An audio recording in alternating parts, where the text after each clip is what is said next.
आज के इस बेहतरीन आयोजन के लिए ये नाइंसाफ़ी होगी अगर मैं उस शख्सियत का नाम ना लूँ जिसके रात दिन की मेहनत और जिसके खून पसीने से ये इदारा जो है वो सिंचित है। मेरे वालिद साहब आदरणीय हाजी जी, एक बार मैं चाहता हूँ इनके लिए भी जोरदार तालियां आप बजा दें।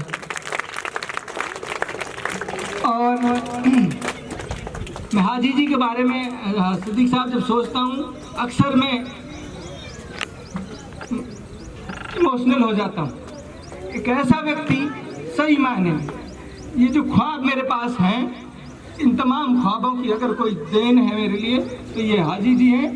और जिस तड़प और जिस दर्द को इन्होंने इस इलाके के लिए महसूस किया है, मैंने अपने जीवन में कोई व्यक्ति नहीं देखा आज तक उस तड़प के साथ इस इलाके के लिए सोचने वाला कोई व्यक्ति।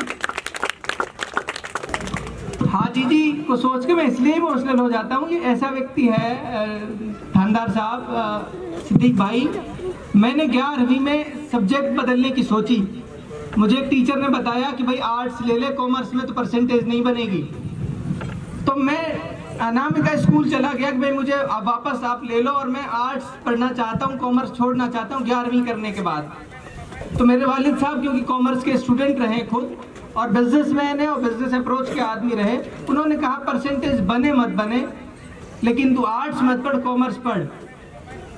उसके बाद जब मैं 12वीं में फेल हो गया कॉमर्स में, इंग्लिश में मेरी सप्लीमेंट्री आई, वो अकेला व्यक्ति है जो जिसको ये भरोसा था कि ये लड़का कुछ कर सकता है। एक और ख़ास बात मैं आपको बताना चाहता हूँ, मौका है इसलिए बता रहा हूँ। बहुत सारे माँ बाप अपने बच्चों को ताने मारते हैं कि तू कुछ नहीं कर सकता, तू तो निकम्मा है, तू तो नाकारा है।